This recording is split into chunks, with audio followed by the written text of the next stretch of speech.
চমক নিয়ে এবার মাঠে নামলেন নারায়ণগঞ্জ ৩ সোনারগাঁও সিদ্ধিরগঞ্জ আসনের হাত পাখার প্রার্থী সাবেক রাষ্ট্রদূত জননেতা আলহাজ গোলাম মুশি। সোনারগাঁও সিদ্ধিরগঞ্জ আসনে নির্বাচন পরিচালনা কমিটির গুরুত্বপূর্ণ জরুরি বৈঠক অনুষ্ঠিত। আজ ৩১শে ডিসেম্বর আব্দুল আউয়াল মঞ্জিল পানামনগরী মিলনায়তন সকাল ১১টা থেকে দুপুর ২টা পর্যন্ত সোনারগাঁও সিদ্ধিরগঞ্জ থানা ইউনিয়ন ও ওয়ার্ড শাখার নির্বাচন পরিচালনা কমিটির বিশেষ দায়িত্বশীলদের নিয়ে টানা ৪ ঘণ্টা বৈঠকটি অনুষ্ঠিত হয়।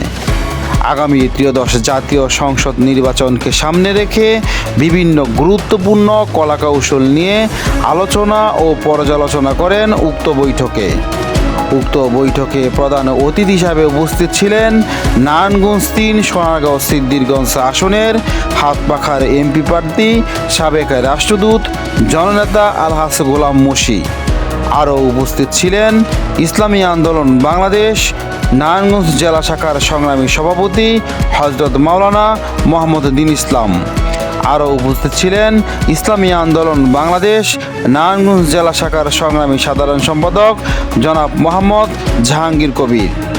আরও উপস্থিত ছিলেন ইসলামী আন্দোলন বাংলাদেশ সোনারগাঁ থানা নির্বাচন পরিচালনা কমিটির সংগ্রামী আহ্বায়ক মোহাম্মদ ফারুক আহমেদ মুন্সি। আরও উপস্থিত ছিলেন সোনারগাঁয়ের কৃতি সন্তান, সোনারগাঁয়ের সকলের প্রিয় ব্যক্তিত্ব জননেতা আলহাজ হযরত মাওলানা সানাউল্লাহ নুরি, যুগ্ম আহ্বায়ক সোনারগাঁ থানা নির্বাচন পরিচালনা কমিটি ইসলামী আন্দোলন বাংলাদেশ। উক্ত বৈঠকটি হযরত মাওলানা মীর আবুল কালাম আজাদী সাহেবের সঞ্চালনায় অনুষ্ঠিত হয়। এতে আরও গুরুত্বপূর্ণ বক্তব্য রাখেন থানা, ইউনিয়ন, ওয়ার্ডের বিশেষ দায়িত্বশীল। উক্ত বৈঠকে প্রধান অতিথির বক্তব্য বলেন, যদি আমরা মুনাফেক না হই তাহলে আগামীতে সংসদে ইসলাম প্রতিষ্ঠিত হবে। আমাদের এখানে সবাই আমরা উপস্থিত হয়েছি, ইভেন আমিও যে ক্যান্ডিডেট হয়েছি দিনের স্বার্থে। আলহামদুলিল্লাহ। কারণ আমাদের পীর সাহেব হুজুর তার সংগ্রাম আজকের থেকে না, আমি তো 2001-এও তার সাথে আমি ইলেকশন করেছি।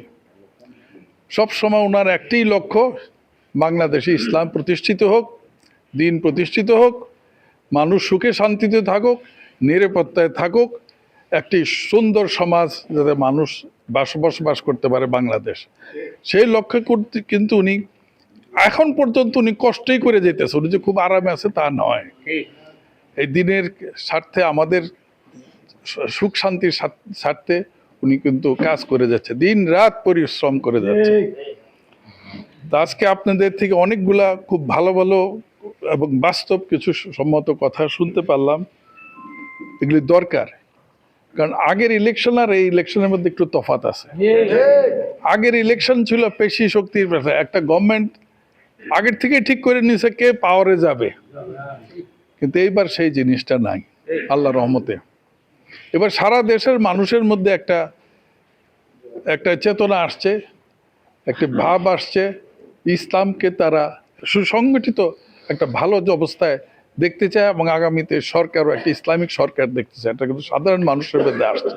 আলোচনা পর্যালোচনা শেষে উক্ত বৈঠকটি শেষ হয়। MKS মহিউদ্দিন, সময়ের আহ্বান, সোনারগাঁ।